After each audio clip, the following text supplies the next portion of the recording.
Oi, gente, tudo bem? Eu sou o Duque. Eu acho que eu vou começar a fazer esse negócio de gravação, já que o meu dono resolveu desistir de fazer esse negócio. Como assim eu desisti? Eu não desisti nada, eu só estava fazendo o roteiro, fazendo todas as coisas. Por que você está aqui em cima do microfone, Duque? Ah, eu pensei que podia, né? Pode nada, Duque. Você não pode ficar mexendo nas minhas coisas. Ora essa. Eu vou dar uma mordida na sua orelha.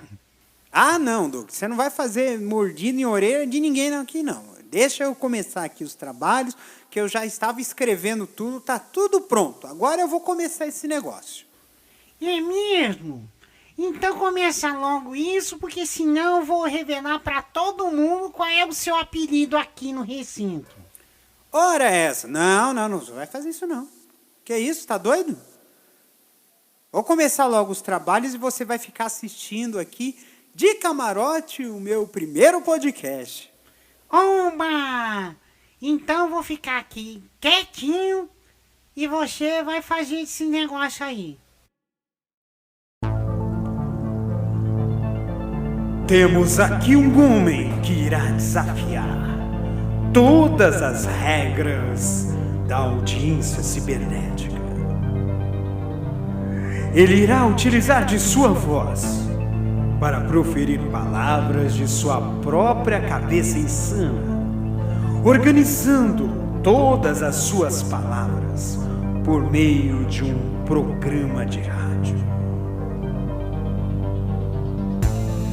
Será que ele vai conseguir vencer o desafio de falar o que pensa e atrair a audiência magnética das redes de bits e bytes sem ser cancelado?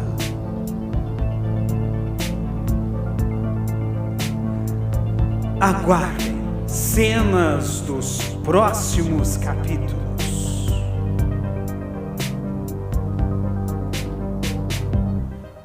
Ou melhor, dos próximos episódios.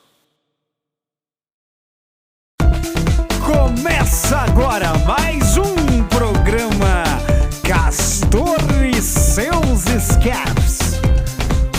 Apresentação André Arruda.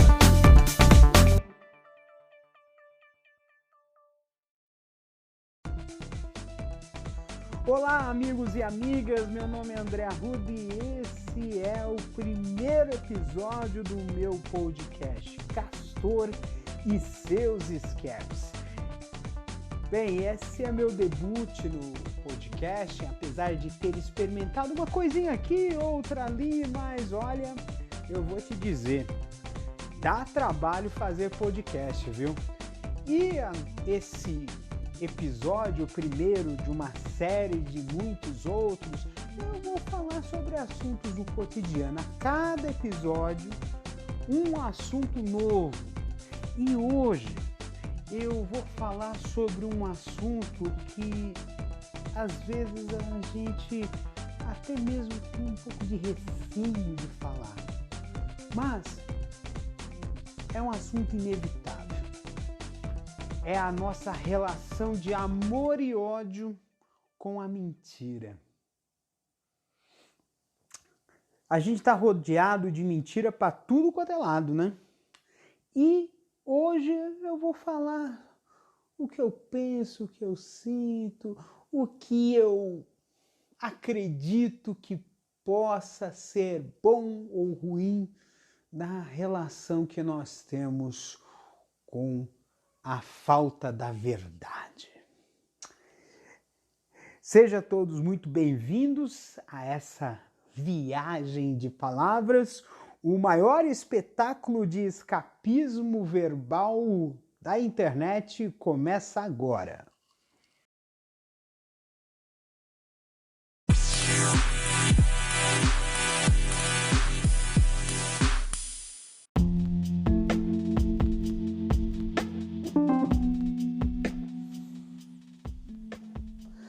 Há quem diga que a mentira tem perna curta.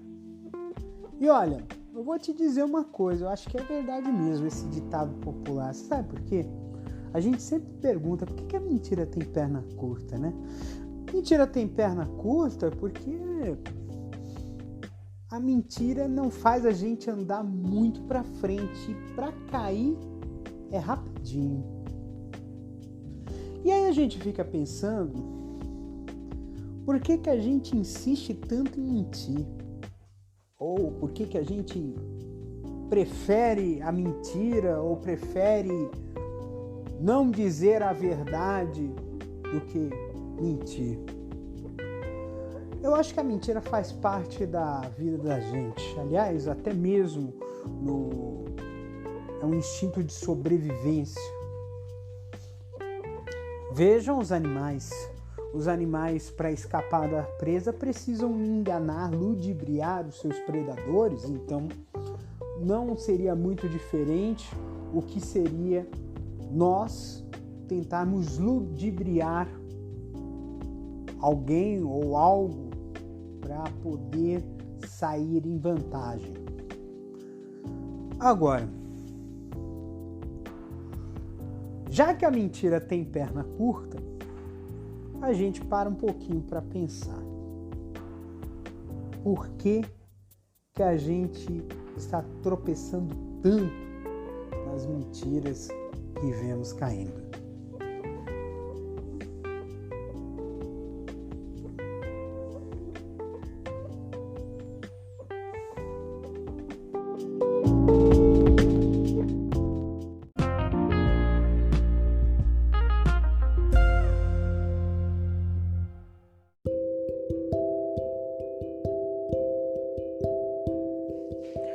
Quem nunca contou uma mentirinha de vez em quando? Uma coisinha de leve. Às vezes você não está pronto e já diz, eu já vou. Ou às vezes você diz, olha, você já acabou o que tinha que fazer? Eu falei assim, já, mas ainda tinha muita coisa para fazer. Às vezes, é normal, às vezes, a gente contar uma coisinha ou outra. Ou, às vezes, eu até mesmo digo que é uma mentira tão inocente que a gente trata ela com um eufemismo. A gente não fala que está mentindo. A gente fala que faltou com a palavra. E aí você fala assim, nossa, mas que desonestidade ficar mentindo, né? Não, às vezes a gente mente para poder não fazer com que a pessoa sofra com uma verdade muito dura. A gente tenta sempre querer agradar o outro, fazer com que a outra pessoa não se sinta ruim, porque às vezes é uma coisa que até mesmo a gente fica pensando assim, a gente confunde sinceridade com arrogância. Esse é o fato. A gente confunde muito. Uma pessoa sincera demais é tida como arrogante. Uma pessoa que fala a verdade, como diria, nua e crua, é vista como uma pessoa chata, antipática. E aí a gente dá uma pincelada, omite uma coisinha daqui, maqueio dali, faz com que o fato pareça mais bonito, como se fosse uma noiva que está pronta para o casamento. Mas depois, a verdade aparece, acaba a festa, tem que se despir, se trocar de roupa e cair na dura realidade. A realidade de que a verdade, uma hora ou outra, vai transparecer. E aí é que a gente fica pensando que as pessoas condenam demais aqueles que tratam a palavra com um cuidado excessivo, com um excesso de zelo. E às vezes maquiam para que essa palavra possa ser digerida por quem ouvir. Mas uma hora vem o caroço, a verdade que a gente tem que engolir. E aí é que a gente pode concluir que nem toda mentira é para condenar a pessoa ao maior dos castigos. A única coisa que se possa fazer para que quem mente seja perdoado por quem ouve é simplesmente desmentir e pedir desculpas.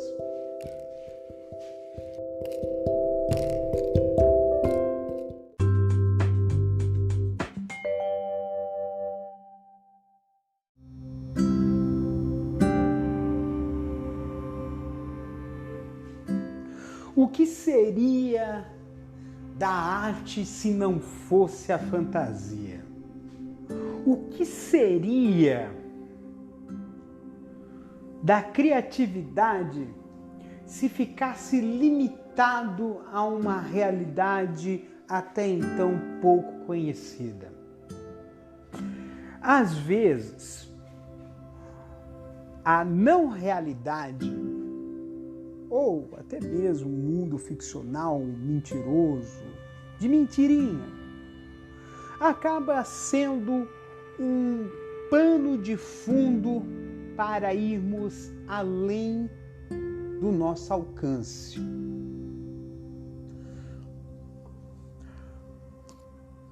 Até mesmo porque a realidade é a realidade do possível. Mas, se quisermos ir além, a gente tem que imaginar o impossível. Dizem que para chegar ao céu a gente tem que mirar na lua.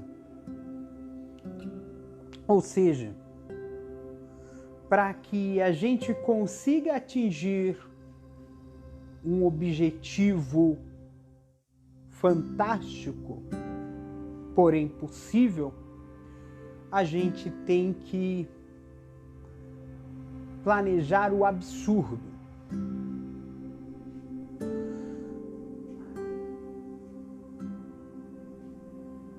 Boa parte da arte moderna é baseada naquilo que não é tido como real.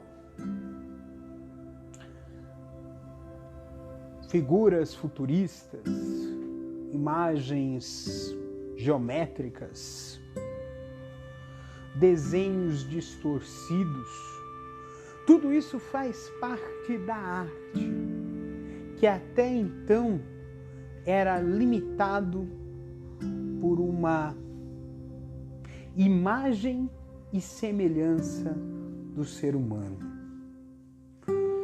Imaginava-se que ao fazer uma arte muito próxima de uma realidade naturalista, estaria o artista tentando ser um escriba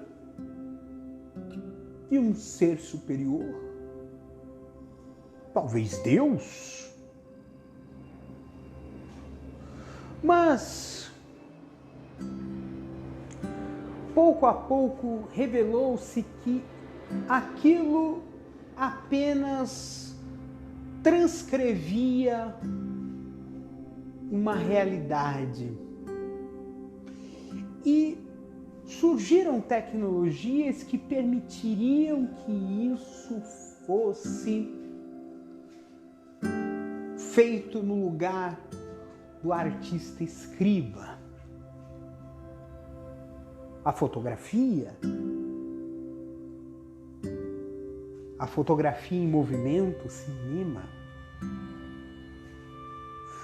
foram adventos que fez com que o artista pintor, que retratava a realidade tal como ele via, deixava de ser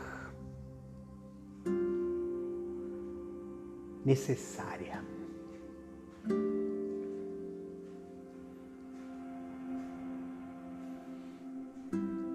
E assim,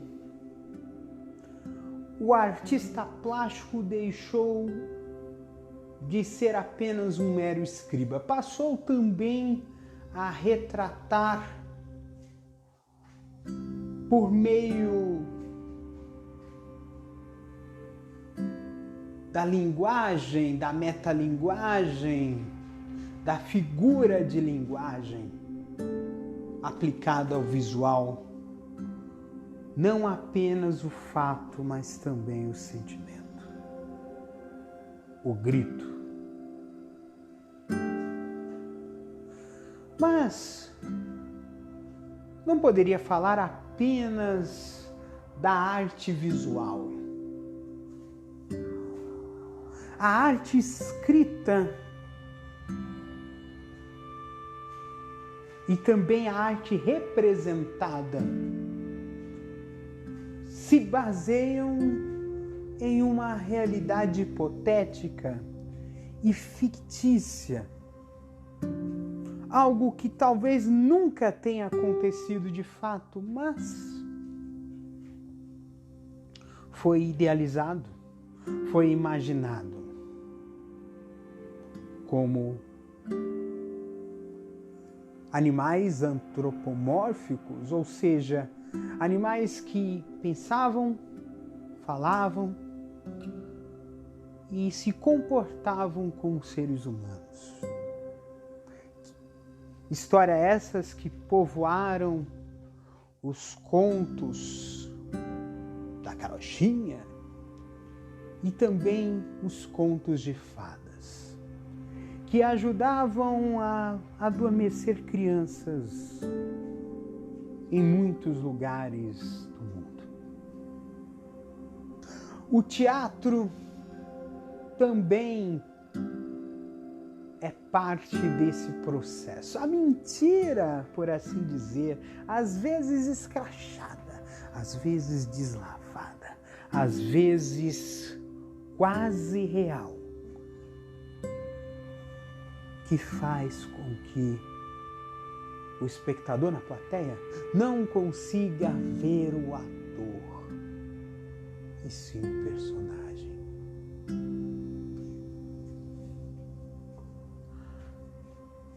O que seria da arte se não fosse a invenção? O que seria da arte e do pensamento se não fosse o abstrato? Talvez a mentira, quando mostrada pela arte, acabe tendo uma nova função. Acabe tendo a função de nos espelhar a nós mesmos através de uma realidade alternativa. Ou mesmo fazer com que nós imaginemos que aquela realidade é limitada e também nos limita. Quem não imaginou um futuro como o desenho dos Jetsons? Quem não imaginou uma cidade salva por um super-herói? Quem não imaginou um passado como o passado do desenho dos Flintstones? Ou então um passado fantástico como o Senhor dos Anéis? Ou Game of Thrones?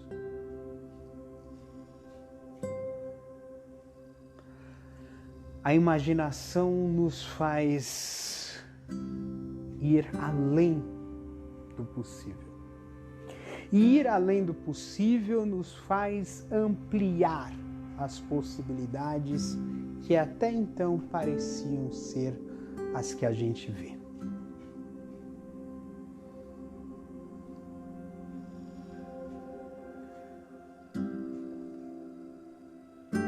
Daí que a arte, a ficção, a imaginação e por que não dizer a mentira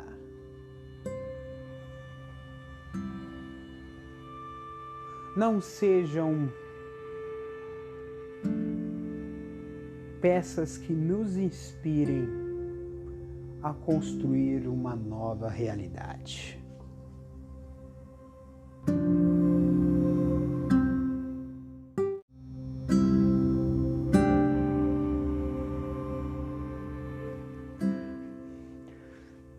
Como eu poderia esquecer de dizer que tantas artes que inspiraram a fantasia, a música também entrou nessa. Também foi uma das artes que beberam da fonte da fantasia. Outro dia eu estava assistindo na televisão um documentário sobre a Dona Irã Barbosa e tinha uma música bastante conhecida que era o Samba do Arnesto. Não se sabe ao certo se o fato relatado naquele samba era um fato verdadeiro, verídico. Porque o personagem, o Arnesto, contou que não foi exatamente assim que foi a história. Para quem não sabe, o Samba do Arnesto era a história de que os sambistas foram na casa do Arnesto tocar um samba e ele não estava lá.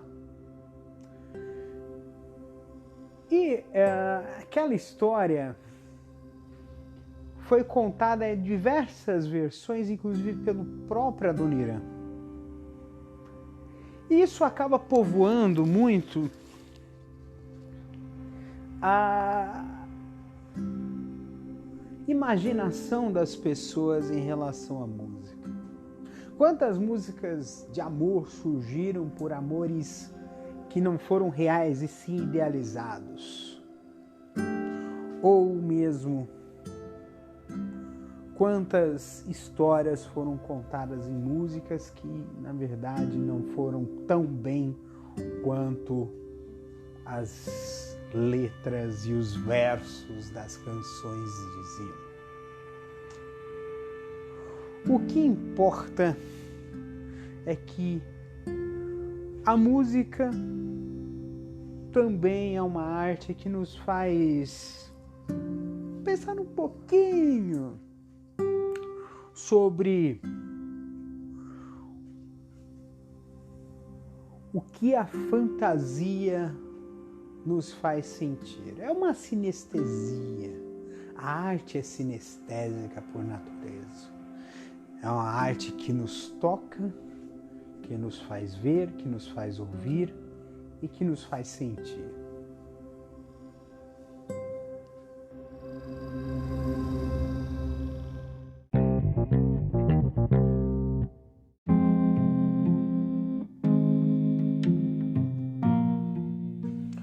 Agora, nem tudo são flores em relação à mentira. Eu falei daquela coisa bem filosofal. Nossa, que maravilha! Até mesmo você deve ter acreditado, puxa, mentira é bom, né? Nem sempre.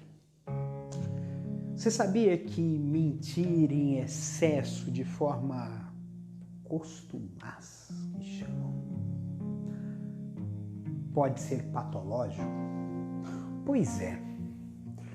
Existe uma doença psicológica que se chama mitomania. Mitomania é a pessoa que mente por qualquer coisa. Às vezes, essa pessoa solta uma mentirinha, até mesmo porque tudo aquilo que nos gera algum tipo de bem-estar psicológico acaba sendo viciante, se torna viciante. E a pessoa que mente costumeiramente acaba sendo que viver de sua própria mentira, se alimentar disso. Em alguns casos a gente até mesmo releva, não leva muito a sério, porque às vezes a mentira que ele conta é tão absurda, mas tão absurda aquilo que a pessoa fala, que a gente até acha que ela tá de zoeira, tá brincando com a minha cara, né? Nossa, que história tão absurda! Mas é extremamente absurdo isso. Mas existem mentiras, por assim dizer, mais sérias. Mentiras que, às vezes, traz prejuízo para ela mesma ou até mesmo para outras pessoas. Talvez pior do que mentir é tentar viver uma vida de mentira. Que o mitomaníaco, ele vai além de contar a mentira, ele vive da própria mentira. E isso pode fazer com que essa pessoa ela entre num buraco, vá se escavando num buraco, que pode não ter fim ou pode chegar ao fim quando essa pessoa cair na real e perceber que está muito longe da realidade. Às vezes a pessoa que foge muito da realidade, ela cai nas raias da loucura. Eu vi algumas pessoas que vivem nessa condição. Se fantasiam,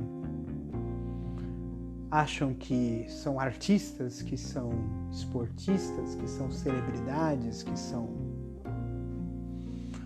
pessoas com superpoderes, sei lá. Chega até doer.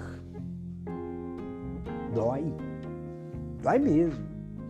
Dói na alma ver uma pessoa presa ao seu próprio martírio,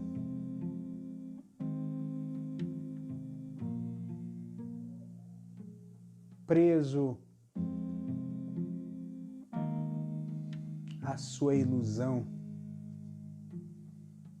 à sua alucinação.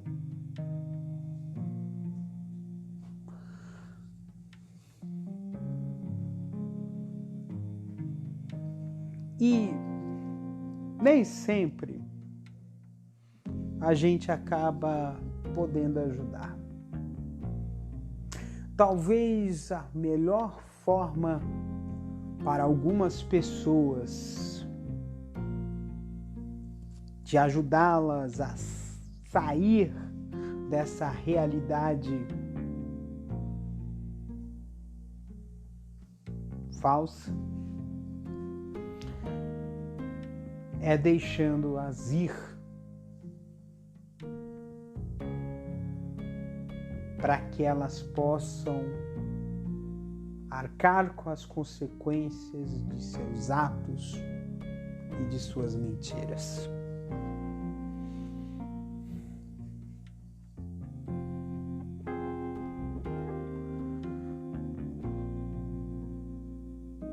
Tirando isso, a parte do comportamento, pode haver algum tipo de tratamento. É um tratamento psicológico, conversar com um psicólogo, psicoterapia, para poder, por exemplo, descobrir qual é a causa, o que faz a pessoa mentir. Mentir de uma maneira tão viciante. Porque a mentira vai fazer com que você possa, sei lá, fugir da realidade, mas um dia essa realidade vem como uma ressaca em alto mar.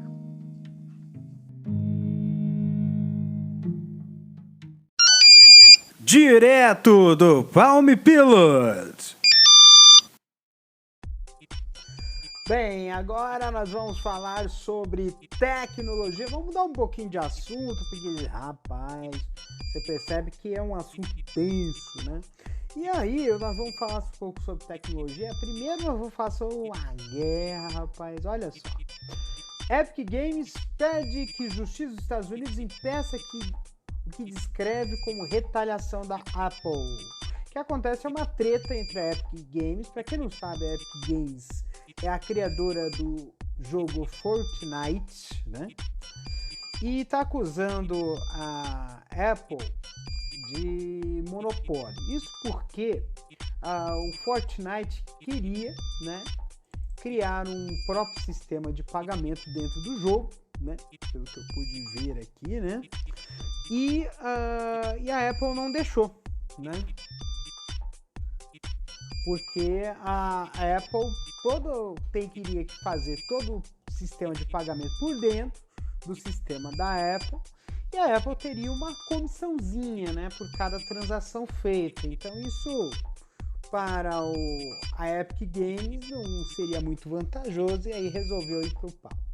Foi pro pau, mas a Apple pegou e fez excluiu a conta de desenvolvedor da Epic Games e retirou o jogo Fortnite, que é um jogo extremamente popular para telefones, né, dos estados da loja de aplicativos, né, e aí agora tá essa treta toda aí, né.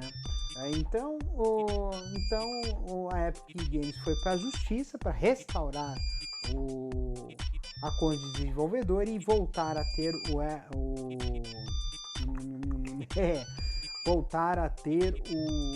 o jogo disponível na loja de aplicativos da Apple. Também essa treta respingou no Google, né? O Google também tá brigando com a Epic Games por causa dessa questão de pagamentos no jogo, né? Bem, que mais? O Nintendo vai relançar os jogos do Mario no aniversário de 35 anos do personagem. Eu não sou muito fã de games, eu sou uma barata branca, por assim dizer. Gosto muito de tecnologia, mas eu não sou tão aficionado em games. Mas o Nintendo Switch finalmente está chegando ao Brasil oficialmente, né? Porque antigamente estava vindo de baseada, né? E aí a Nintendo vai lançar aí, anunciou, né, na quinta-feira da semana passada, que vai relançar os jogos clássicos do Mario por um tempo limitado em comemoração aos 35 anos do lançamento do game Super Mario Bros. Esse game, rapaz, na época do Atari ainda, rapaz, né? Depois foi pro NES, né? Ou o pessoal chama de Famicom, né? e continua com a Nintendo até hoje. Aliás, o Mario, né, o jogo do Mario, foi o grande impulsionador da Nintendo, né? Depois a história para quem manja de games, o computador, depois, quer dizer, games no PC, e aí você teve o Xbox, o PlayStation, né? Que fez com que reduzisse um pouco o espaço da Nintendo, mas a Nintendo ainda tem um público cativo ainda, né? É, bem, semana passada, que nós estamos no dia 7 de setembro, né? Semana passada ocorreu a comemoração, né? Semana passada não, semana retrasada, né? Foi uma data histórica, quer dizer, histórica, um marco, né? Uma data marco para a computação, né? Que foi os 25 anos do lançamento do Windows 95. A Microsoft, né, lançou o Windows 95 no dia 28 de agosto de 1995, foi um sucesso, nas primeiras semanas vendeu 7 milhões de cópias, e olha que naquela época os computadores eram bem menos parrudos, né? Hoje você tem no bolso um poder de computacional de um computador de há 10 anos atrás, né? Ou seja, o que está no seu bolso hoje estava na sua mesa há 10 anos atrás, né? Para você ver a evolução dos dispositivos computacionais, né? Mas o fato é que o Windows marcou uma mudança de paradigma. O Windows 95 instituiu o menu iniciar que até hoje existe, né? O navegador da internet, a navegação internet foi instituída, né? O Windows 95, né? E também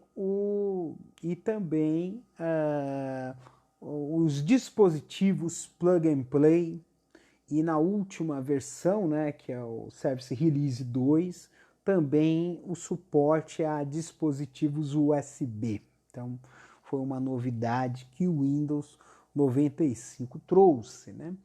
Agora, duas curiosidades que vale a pena falar sobre o Windows 95, né? A primeira curiosidade foi que o Windows 95 você tinha a instalação dele em CD, mas também tinha a opção de instalar o sistema usando disquetes, e a instalação do Windows 95 em disquetes ele exigia nada menos do que 13 disquetes, né? Aí você, nossa, disquete, isso aí nem do tempo de vocês, né? Disquete, né? Disquete era uma tecnologia que permitia apenas 1,44 megabytes, ou seja, hoje um computador, quer dizer, hoje um pendrive de 1 GB você tem um espaço de 30 e poucos disquetes, né? Para você ver a quantidade de disquetes, 30, 40 disquetes, né? É muita coisa, né? E também, né, tem um vídeo célebre, né, da demonstração do Windows pela própria Microsoft, né, que foi tentar instalar um dispositivo e deu tela azul. Ai, ai, ai, essa foi engraçada pra caramba. Na verdade, eu não tinha visto, né? Eu sou velho pra cacete de computação, não tinha visto esse vídeo. Aí quando eu vi, eu falei assim, putz. Gafes acontecem, viu? Mas é assim mesmo. Eu vou falar mais sobre tecnologia, falar sobre outros assuntos interessantes futuramente. Também tem blogs, eu tenho 2 blogs, um sobre o Raspberry Pi e o outro é quando eu fui professor de informática, ainda mantenho um blog com algumas dicas e truques. Então, eu vou deixar algumas informações na descrição desse episódio para que você possa também acompanhar as coisas de tecnologia. É isso aí, pessoal.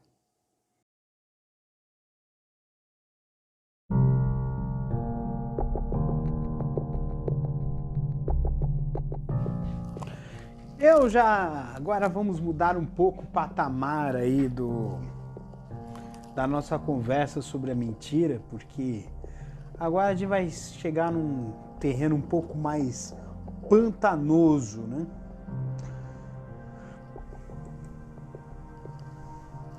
A gente vai falar sobre a mentira quando ela faz mal. E talvez seja um dos pontos mais polêmicos desse episódio, porque a gente vai falar sobre golpes, trambiques, trapaças, né? Porque no começo desse episódio eu falei sobre a mentira naquele aspecto da imaginação, da criação e também de uma forma mais afetuosa, aquela mentira para não fazer mal à pessoa ou para evitar com que a pessoa seja não exatamente castigada, mas que essa pessoa, a pessoa que recebe essa mentira não tenha o sofrimento, ou seja, poupar a pessoa de uma verdade muito dura ou muito dolorosa. Mas às vezes a gente encontra pessoas que mentem para nos prejudicar ou para obter uma vantagem indevida. E nessa parte desse programa, que é, por assim dizer, eu digo que é a parte 3 desse episódio. A primeira parte é uma parte um pouco mais filosófica da mentira, a segunda é a parte mais doentia, né, que teve esse intervalo para falar sobre tecnologia, apenas para quebrar um pouco o gelo, não ficar muito aprofundado no assunto.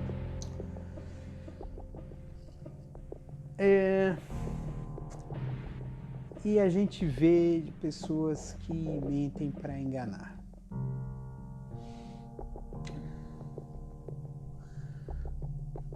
Nessa época de pandemia, vira e mexe aparece algum golpe na praça para roubar o auxílio emergencial, para pegar o dinheiro do aposentado, para oferecer uma solução milagrosa, o dinheiro fácil, que no fim acaba virando um prejuízo enorme. E nesse caso, a mentira ela não é uma ação, e sim um método. É uma ferramenta. É uma maneira de fazer com que a pessoa de boa fé seja passada para trás por uma pessoa de má fé. Às vezes conta-se uma história triste, às vezes conta-se uma história bastante persuasiva e no fim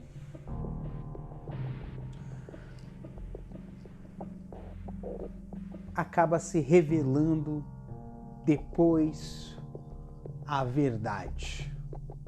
de que o tempo todo a pessoa estava manipulando, estava enganando, estava mentindo.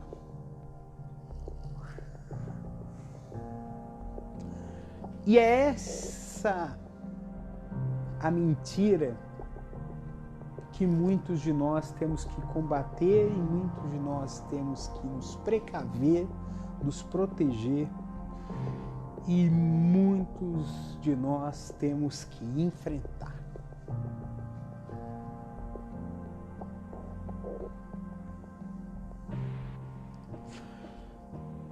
Não existe... Tem uma história que eu vi hoje no telejornal.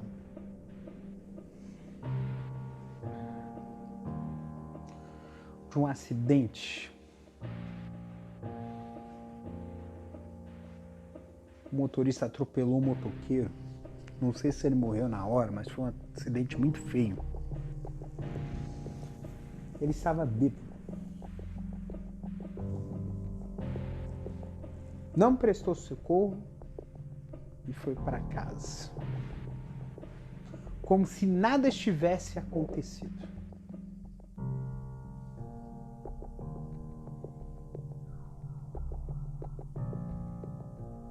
Prejudicou a vida da pessoa, enganou a família e no fim acabou se revelando a verdade, ele foi preso. Também passou no jornal, também esses dias, um golpe de que pessoas eram contratadas para fazer a prova por alunos num vestibular.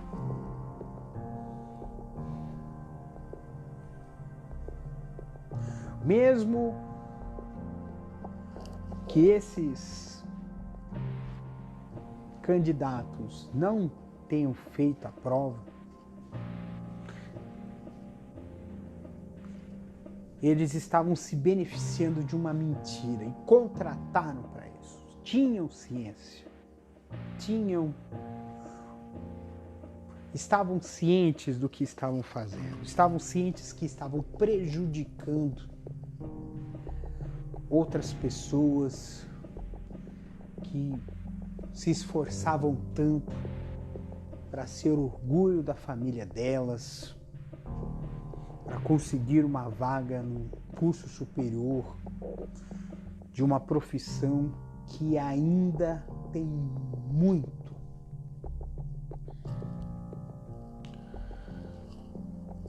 prestígio, que é a profissão do médico. Ainda mais hoje, nesse tempo de pandemia.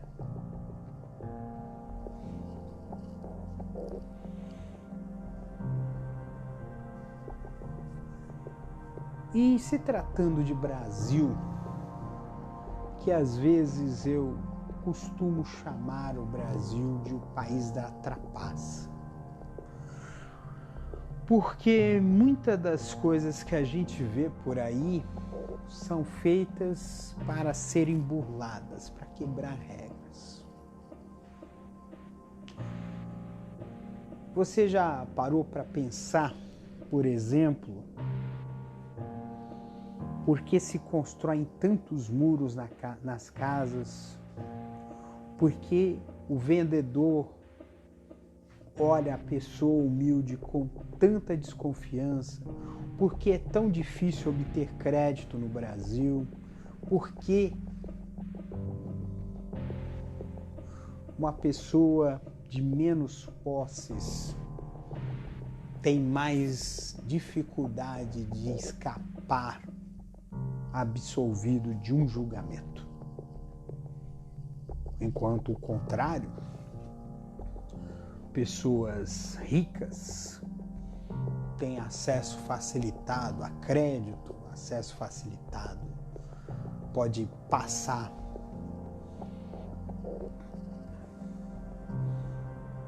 nas casas nos estabelecimentos comerciais sem ser importunado, pode andar bêbado, dirigir bêbado na estrada, que não haveria nenhum tipo de incômodo. Eu não digo que isso é regra, mas que às vezes acontece.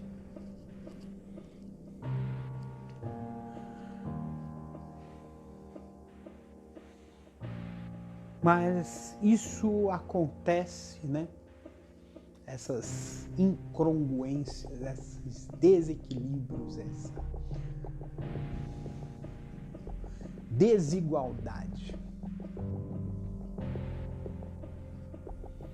seja por cor, gênero, classe social. Mas tudo isso acontece porque nós vivemos sobre a sombra da mentira e vivemos sobre a sombra da desconfiança. É fato.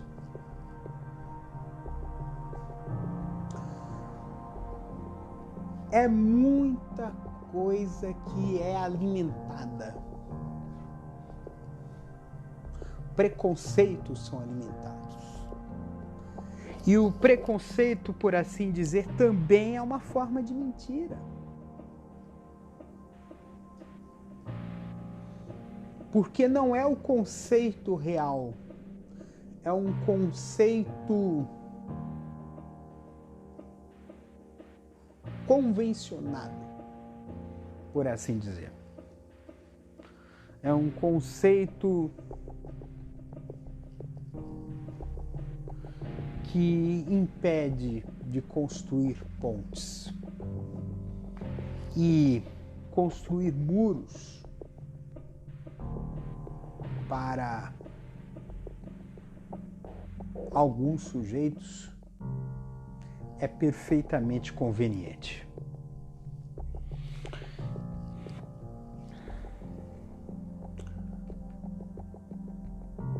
Quer um outro tipo de trapaça?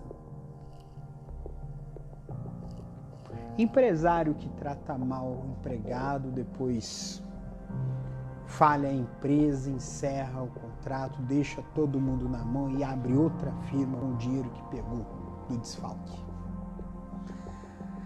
Isso acontecia porque tem brechas da lei. Algumas pessoas de posse têm a possibilidade de contratar bons advogados.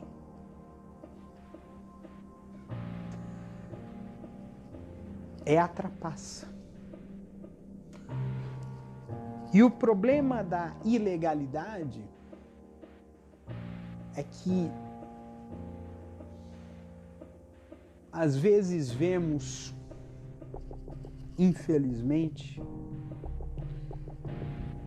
de que cada vez mais se constrói, que se mantém, não se constrói, se mantém uma máxima de que só gente pobre vai para a cadeia.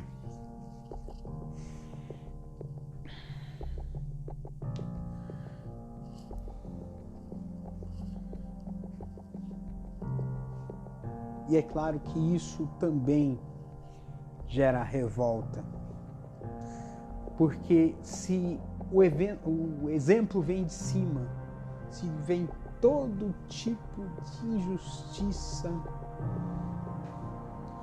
nas partes mais superiores das camadas sociais brasileiras, isso se reflete nas camadas inferiores também.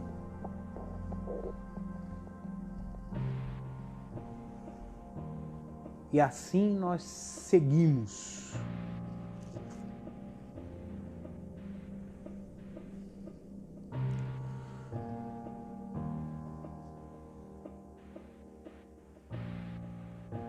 Alguns mentem para sobreviver e outros para enriquecer.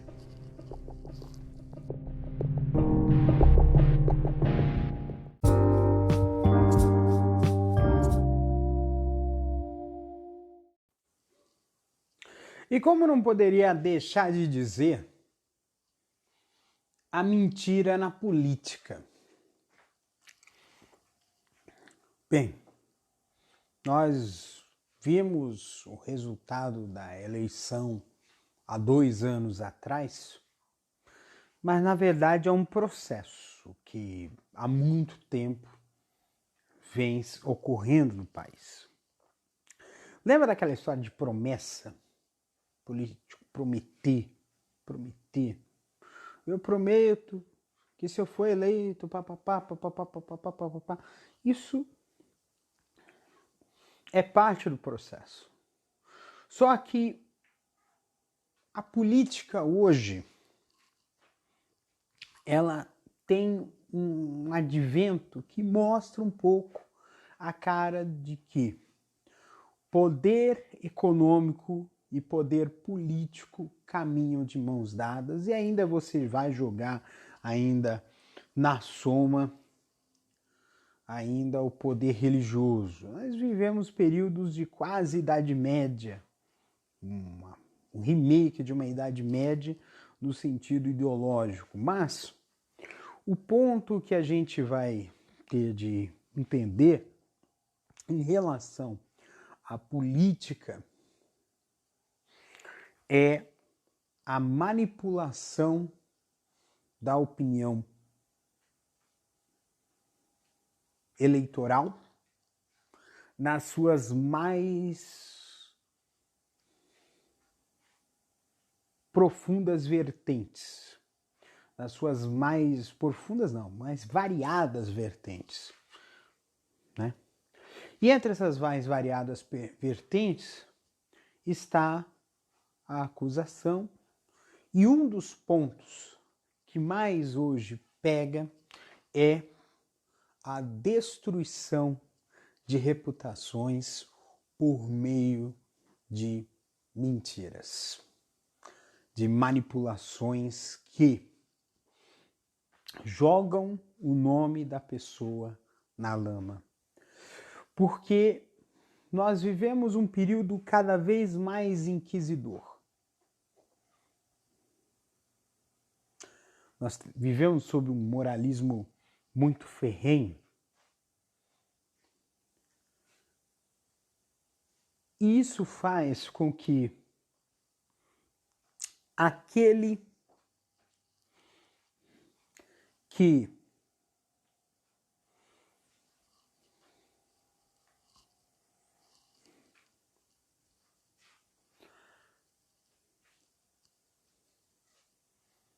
tem a sua reputação agredida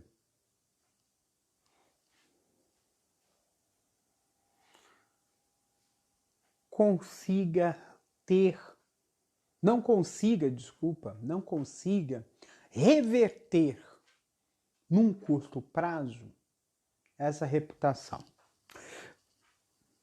Vamos falar de um assunto que não tem muito a ver com a política, mas que tem a ver essa questão de destruição de reputações.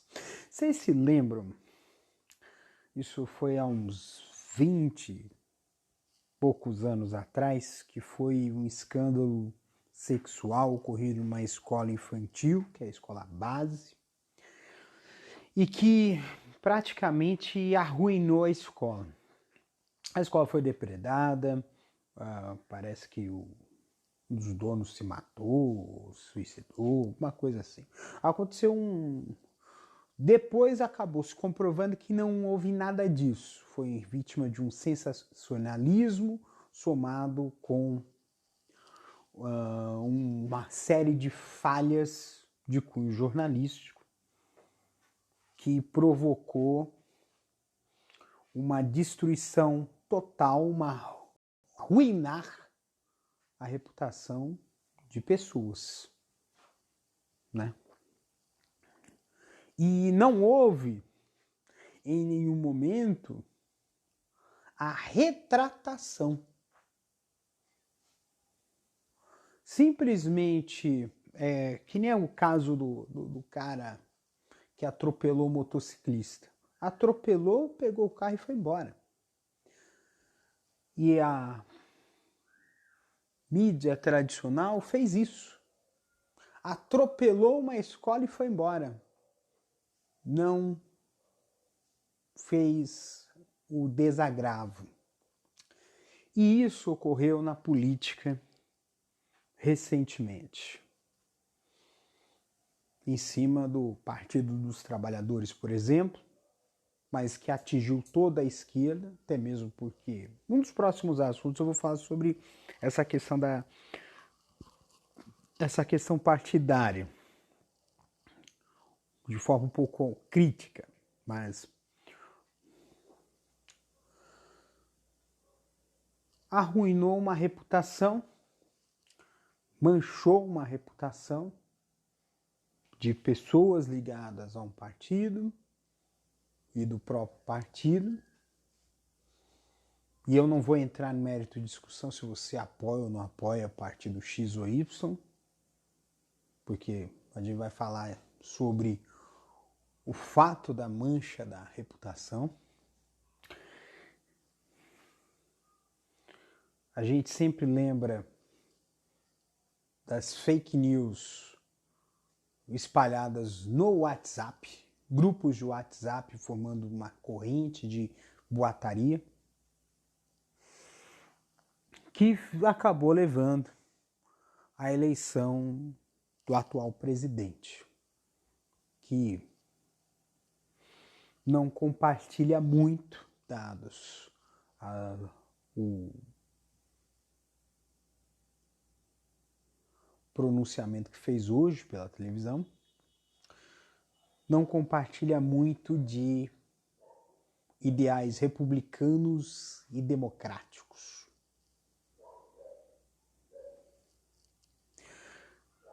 Não vou entrar no mérito da questão, mas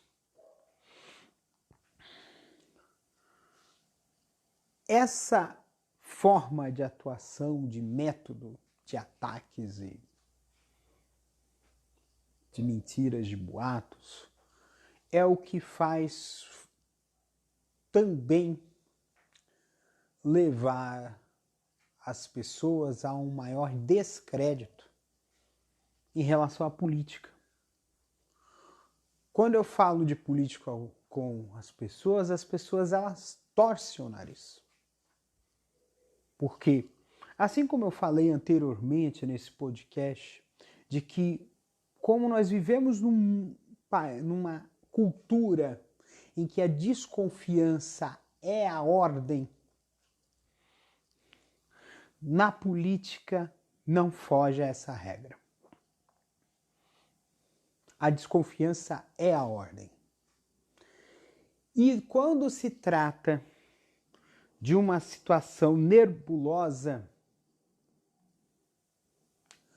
a tendência é não correr riscos. E aí acaba se escolhendo a opção aos olhos do eleitor menos danosa. E aí chegamos ao que chegamos. Porque o 2018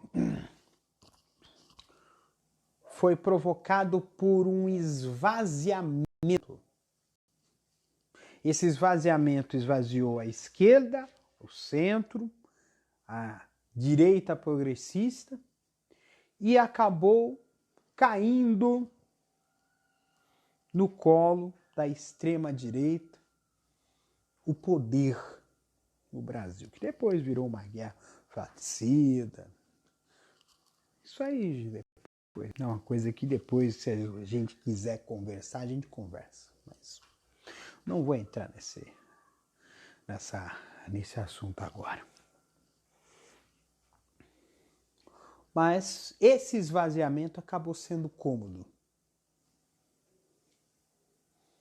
Porque havia um projeto de poder de manter uma situação de beneficiados, de privilegiados e excluídos. Isso é claro. Dado a precarização das relações de trabalho, dado a descaso em relação aos serviços públicos, à ecologia, a educação pública. Porque é isso, a exclusão como projeto de poder passa por convencer o povo a se martirizar, a se prejudicar, a ser convencida a se prejudicar. Eu pergunto a você, meu caro amigo, você aceitaria uma condição que lhe for desvantajosa? Só há duas formas de você aceitar. Ou por meio de coação, ou você faz, ou por meio de convencimento. Você faz isso porque vai passar qualquer tipo de argumento que não é verdadeiro, mas que vai fazer com que você acredite que aquela opção é a melhor. E isso nós vemos diuturnamente nas TVs, nos jornais, em diversos locais. Eu vi um vídeo de um jovem de periferia que é estudante da USP. Ele mandou bem pra caramba em relação ao quê? Aos programas policialescos. Para que seja justificado um estado de repressão, é necessário que seja instaurado uma sensação de insegurança e uma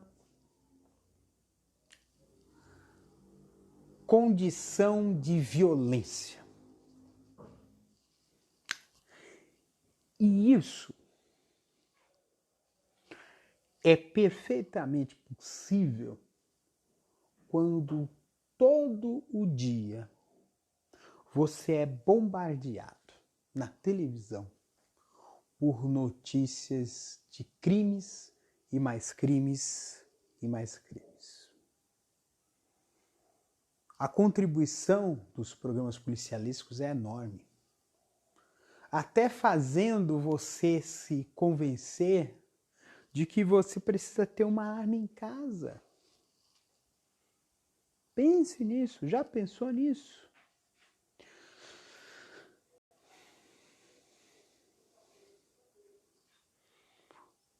O que, por outro lado, poderia justificar o sucateamento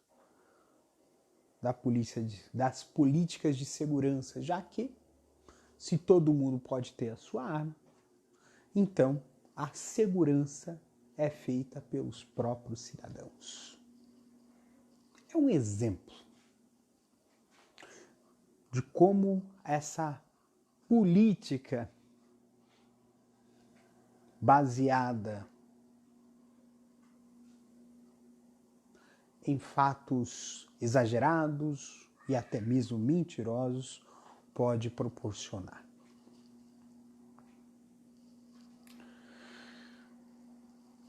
E aí o que eu digo a você?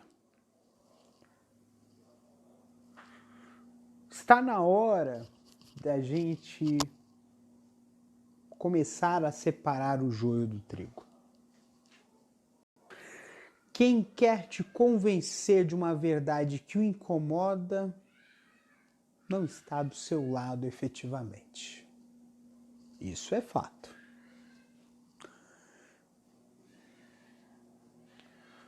Bem,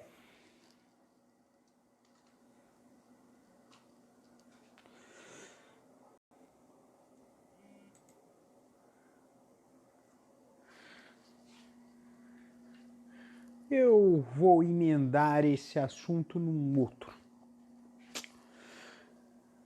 Porque a mentira na política gerou uma sensação de pós-verdade. No começo desse episódio eu falei sobre o fato da gente mentir para não machucar o outro, não ofender o outro, não causar mal-estar ao outro. E o outro lado disso é que todos nós acabamos hoje por, em vez de buscar a verdade, mesmo que aquilo seja algo que nos cause contrariedade, mesmo que isso nos contrarie, a gente acaba sempre buscando fatos que confirmem as nossas convicções. Isso em qualquer lugar. E como nem sempre aquilo que nós temos por convicção é verdade, acaba surgindo esse efeito que se chama pós-verdade.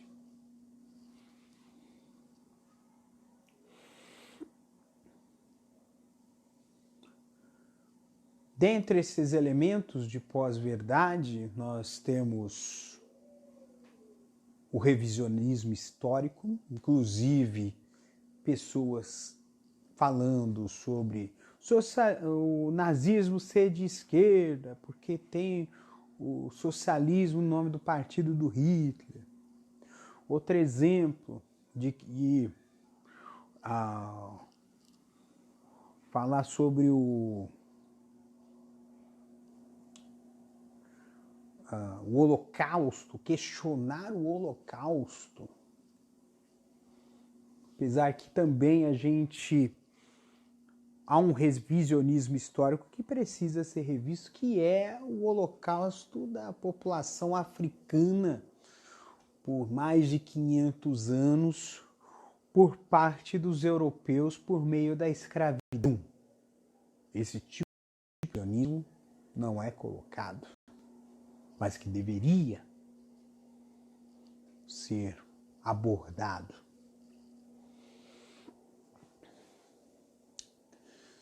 Até coisas extremamente absurdas, como o movimento anti-vacina e o terraplanismo.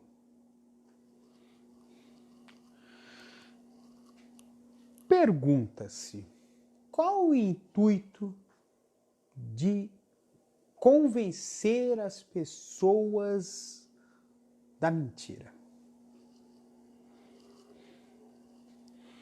Tem uma razão de ser? Tem.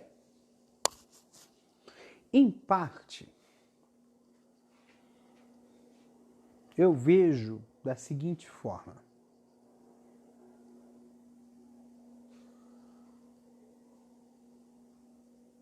A negação do conhecimento faz com que essas pessoas facilmente, as que negam o conhecimento são as pessoas que facilmente se agarram a crenças e também facilmente aceitam propostas sem pensar sobre o assunto.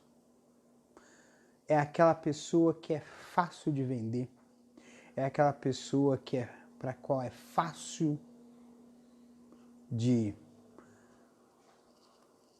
convencer do voto, aquele que é fácil de convencer de pautas morais, é aquele que é fácil de convencer de um comportamento conservador. E o conservador aqui não é um conservador de costumes, é a conservação de uma opressão. Porque cria-se uma identidade, e é uma identidade inviolável, por assim dizer, monolítica. E essa identidade monolítica faz que quem esteja fora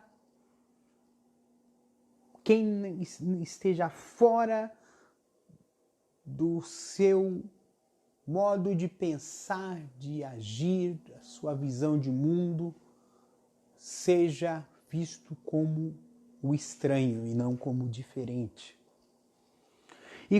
E aí eu coloco essa diferenciação de estranho e diferente por uma razão muito simples. O diferente, ele é visto como uma parte de um todo.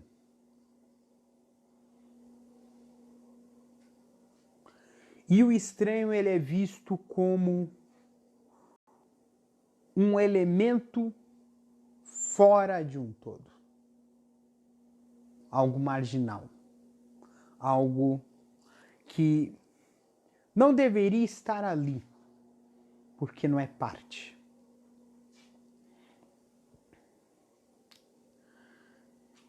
E essa questão do pós-verdade nos leva a isso. Há quem diga que o pessoal fala em idiotização coletiva.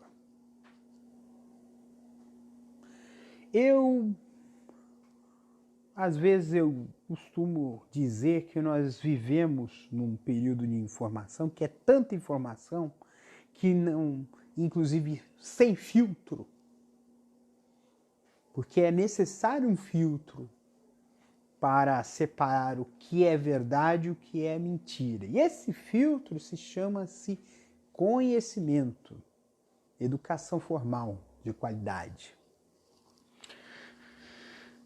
Mas sem esse filtro nós temos o que eu costumo chamar de disco de Newton. A experiência do disco de Newton é um disco em que você tem é um disco que é pintado de forma seccionada em várias cores, mas quando se gira esse disco, o disco fica branco. Ou seja, quando há muitas informações em movimento, elas acabam se anulando.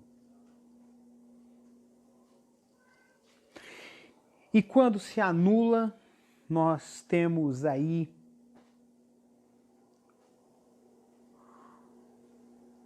a anulação do conhecimento, a anulação da verdade, a anulação dos fatos, a anulação de reputações. Tudo isso mediante a uma manipulação que muitas vezes é turbinada financeiramente. Toda a estrutura de mentiras que foi abastecida nessa eleição teve recursos financeiros. Porém, isso está sob júdice, o que poderia, inclusive, derrubar a chapa Bolsonaro-Mourão, se comprovado que os disparos de WhatsApp foram financiados por empresários, ou seja, foram recursos ilegais, o que provocaria uma mudança muito grande no cenário político. Porém, a gente observa que se fosse de fato para acontecer isso, já teria sido feito. E só não fez por uma questão de conveniência. Temos mais de 40 processos de impeachment sobre feitos e nenhum foi para frente.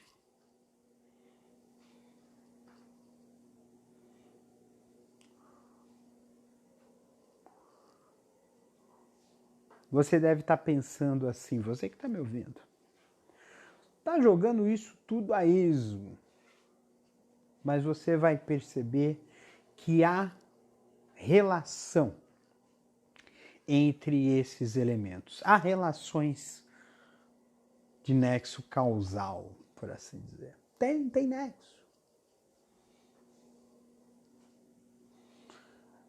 É financiado isso. E aí por que esse mundo tem que estar uma bagunça? Porque bagunça dá lucro.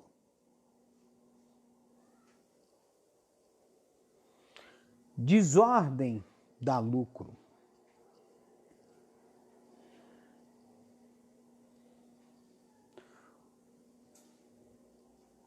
E é um lucro desigual.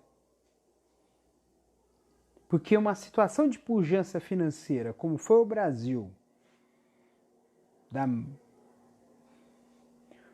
metade da década de 90, salvo as crises, porque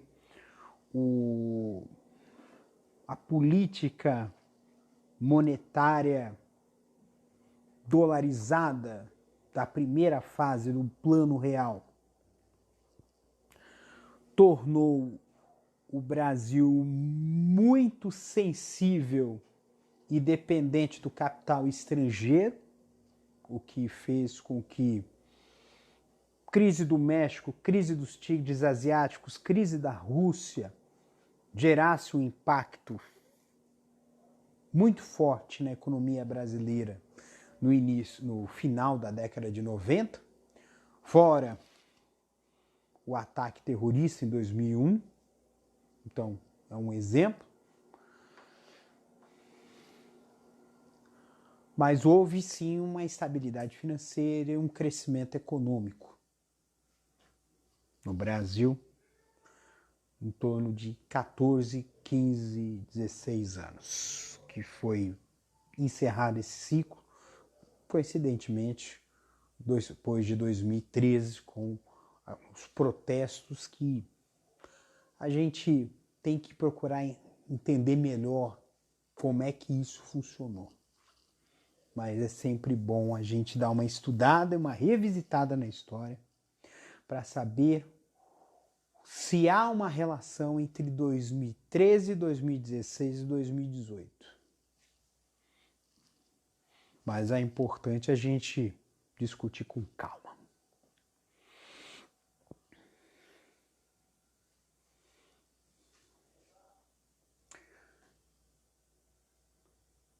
Voltando à questão da economia, quando a economia é mais estável, a possibilidade de ganho acaba sendo dividida. Então são mais pessoas ganhando. E para mega empresários que não têm nenhum tipo de compromisso macroeconômico, não é vantajoso ganhar o mesmo que o outro. Então, crises são necessárias para que você possa ganhar mais que o outro. Um fato é importante ressaltar. Após a crise de 2008, a concentração de renda mundial aumentou. E se houve um aumento maior da extrema-direita no mundo, com um financiamento pesado de ricos,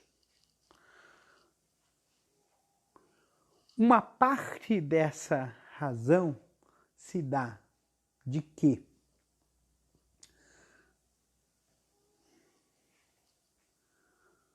mantendo uma pauta de conservação de uma situação de desigualdade, por assim dizer, eles vão continuar mantendo uma posição de vantagem econômica e ainda por cima com benesses. Um dos maiores combates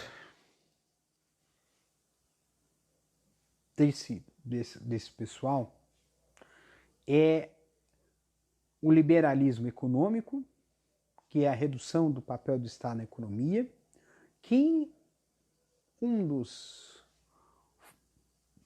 objetivos é a redução do papel do Estado para que ele possa recolher menos impostos. Na verdade, a questão não é recolher menos impostos.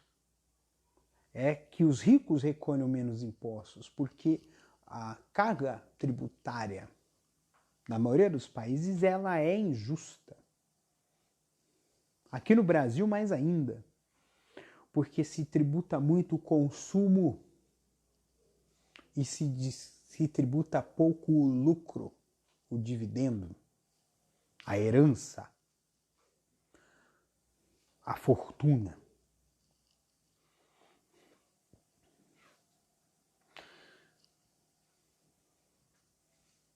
E essa condição de desigualdade, eles apostam para que mantenha.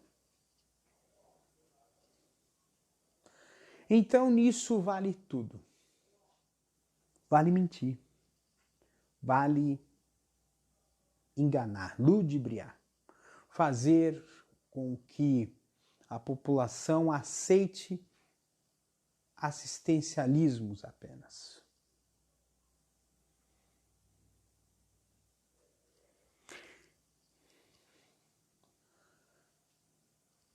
E é essa a questão que nesse podcast, acho que talvez é o ponto mais polêmico, porque a mentira na política ela é polêmica, porque ela bate em corações e mentes, convicções políticas, mas tudo tem uma razão de ser.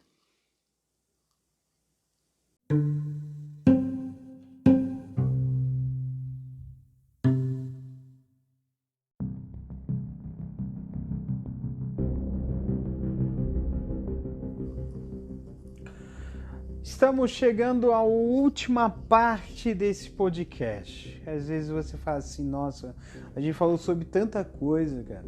Falou sobre política, sobre mentira das coisas e coisa e tal. Mas, gente, o que acontece?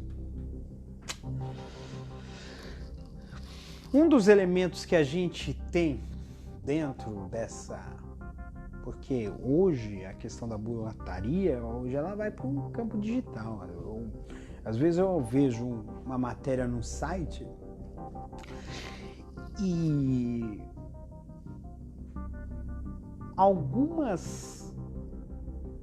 alguns comentários travestidos de, entre aspas, opinião, são de doer os olhos. O olho até arde de ver. Coisas assim que... Porque o que a gente observa? Que às vezes a pessoa pensa que está anônimo e isso lhe dá o direito de falar o que quiser, o que pensar. E às vezes não é nem o pensamento dele. Ele está lá para marcar posição, para ser o troll que a gente chama, né? Aquele cara que tá na zoeira, que faz a zoeira. E aí a gente acaba pensando o seguinte: nós vivemos sob uma avalanche de boataria, de pensamentos e opiniões que não são nem democráticos, nem sociáveis e até mesmo desrespeitosos. Vira e mexe na internet, a gente vê machismo, a gente vê racismo, a gente vê homofobia. Na rede social, no Twitter, por exemplo, eu vi uma pessoa usar emojis de macaco em resposta a uma pessoa negra.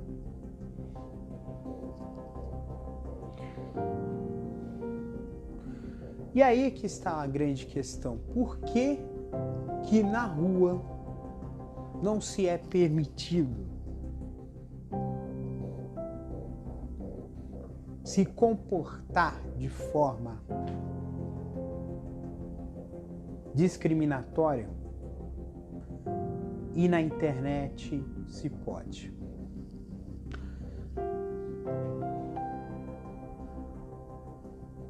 Existem duas questões que a gente tem que colocar em voga. Uma delas é a privacidade. Privacidade online é algo muito importante de se fazer, de se tratar. Porém, existem pessoas que utilizam-se dessa privacidade para poder agir impunemente. Mas sabe-se que é possível chegar a essas pessoas. Mas o outro ponto é o da tentativa de usar as redes para efeito de manipulação de massas. Antes, quem fazia isso era a TV. Até mesmo no Brasil, pelo fato de rádios, jornais e revistas, rádios, jornais e emissoras de televisão terem vínculos empresariais com membros da política, é notório que eles utilizariam os meios de comunicação para fazer valer os seus projetos de poder. Mas com a internet isso deixou de ser unânime. Ou seja, deixou de ser uma exclusividade dos meios de comunicação de massa. A internet entrou nessa jogada. Mas ainda o poder econômico, como eu disse na sessão anterior, exerce uma influência grande. E aí a gente acaba entrando nos sites de fake news e também nas audiências falsas dos robôs. Como a gente tem que combater isso? Eu vejo que há uma inocência muito grande da militância política progressista que acaba caindo nas armadilhas desse sistema troll. Por quê? Qual é a primeira ação que essas pessoas fazem? É tomar satisfação. E, na verdade, você apenas está batendo com a cara no muro.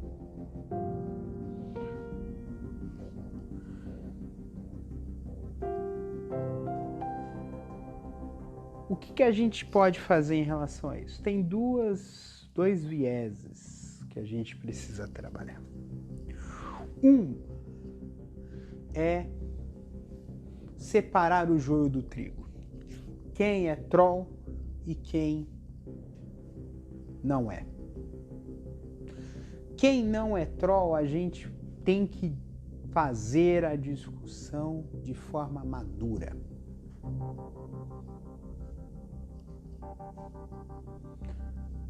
No debate de ideias, quem é troll a gente já identifica pela forma do discurso. É um discurso agressivo, que muitas vezes não trabalha no campo das ideias, que trabalha no campo de ataques pessoais, na vulgarização do discurso. Você já viu quando a gente vai discutir um assunto com alguém da outra posição antagônica? O cara fala assim, porque você é coxinha, porque você é petralha, porque você é isso, porque você é aquilo. E não fala no campo das ideias. Há um esvaziamento do debate. Então isso tem que ser observado.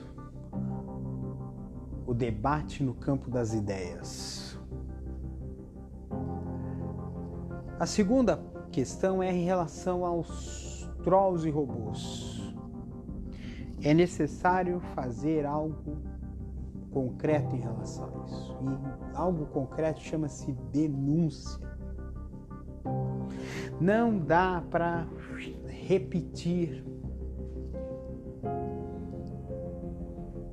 dar margem para esses trolls continuarem andando.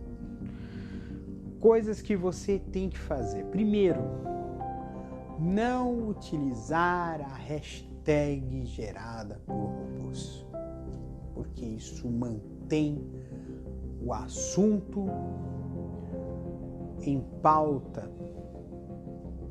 E isso faz com que quem abriu, quem artificialmente inflou a hashtag,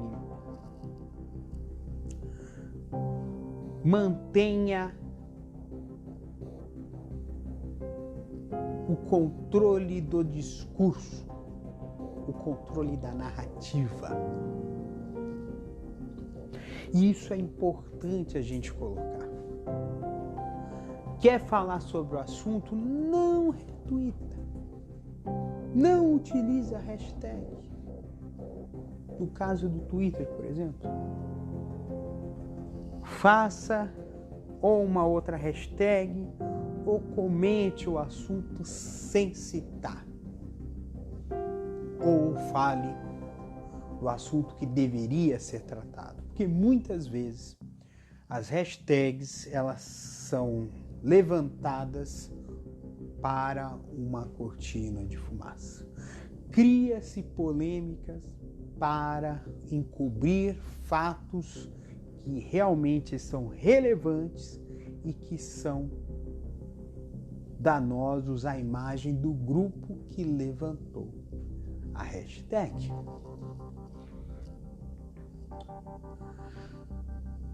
Uma dica para você que usa o Twitter.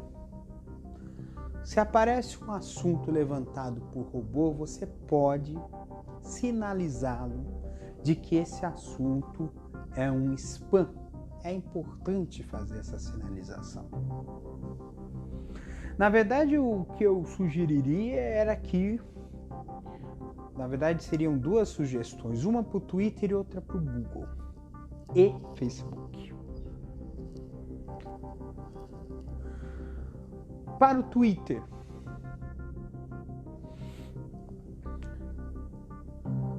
contas inautênticas, que não tenham verificação, que não tenham sido feita a verificação, que não utilizem cliente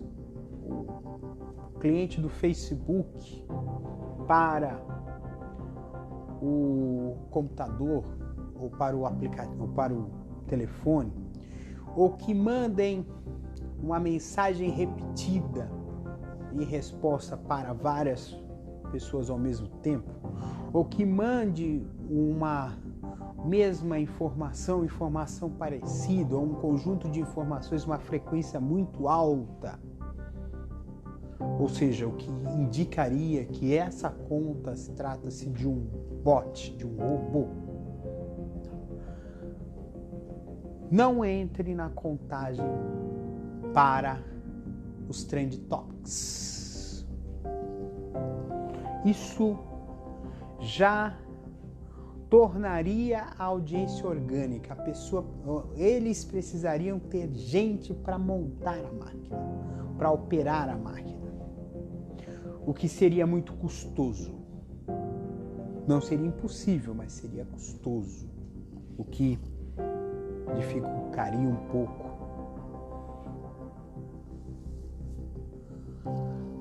A sugestão que eu faço ao Facebook e ao Google é que seja possível a denúncia de sites de fake news para que eles percam a monetização. Na verdade, a monetização ela pode ser utilizada como lavagem de dinheiro ou como uma forma de injetar recursos por parte de empresas que tenham um alinhamento ideológico. Isso porque você tem um leilão por clique, um custo por clique, uma lista branca que façam com que esses anúncios, os anúncios dessas empresas, sejam veiculados nesses sites de notícias falsas. Mas é necessário o corte pela raiz. E esse corte pela raiz passa pelos anúncios e também passa por sistemas de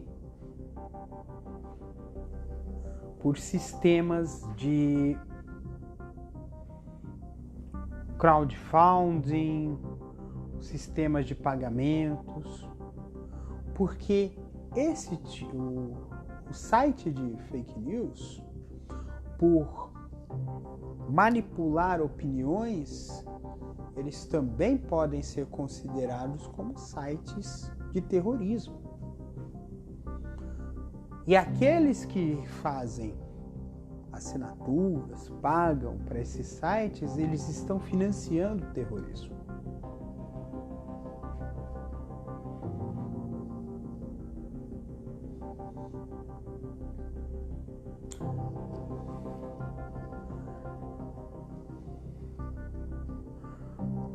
Por fim,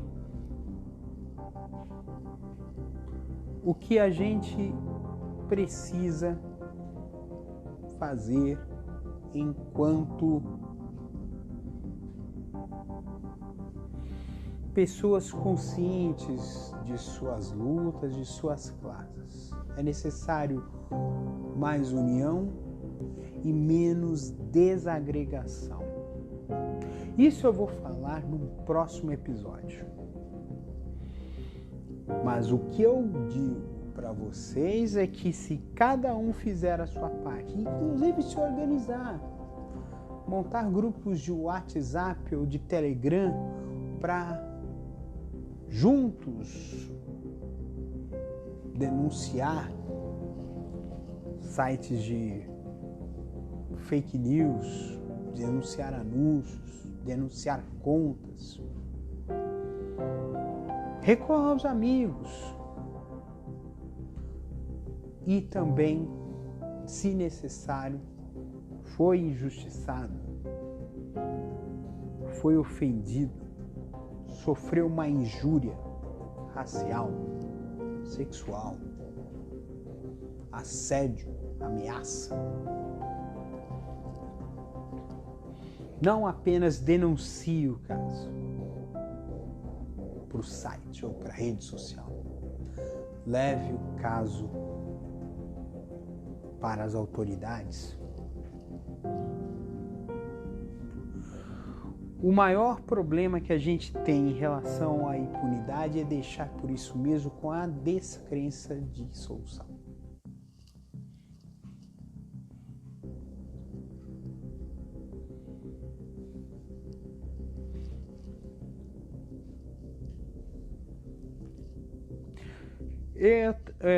Outra sugestão que eu faria, eu já fiz uma sugestão ao Google, ao Twitter, ao Facebook, aos portais. As ferramentas de denúncia, elas não podem ser tão burocráticas. Tem que ser permitido a denúncia anônima. E tem que ser permitido a denúncia de forma ágil. Porque ao impor dificuldades para se denunciar conteúdo ofensivo na rede e discurso de ódio nos comentários dos sites, os sites, eles na prática estão sendo coniventes.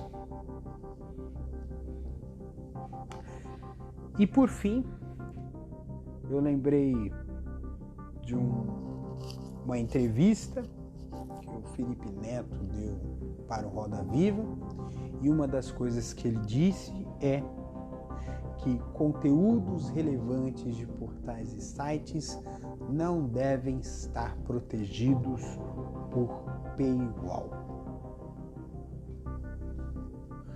Não se pode tratar a informação como se trata dinheiro. Não se acumula. Informação, ela perde a validade, o valor muito rapidamente, e não se pode reter a informação das pessoas.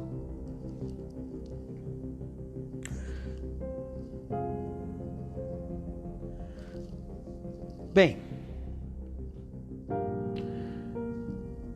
eu estou terminando aqui esse podcast e espero que na próxima semana tenha um novo episódio que eu vou preparar com muito carinho para vocês. E eu espero que esse podcast, que foi longo pra caramba, ajude você a pensar um pouco mais sobre a verdade e a mentira. Porque quem é de verdade sabe quem é de mentira.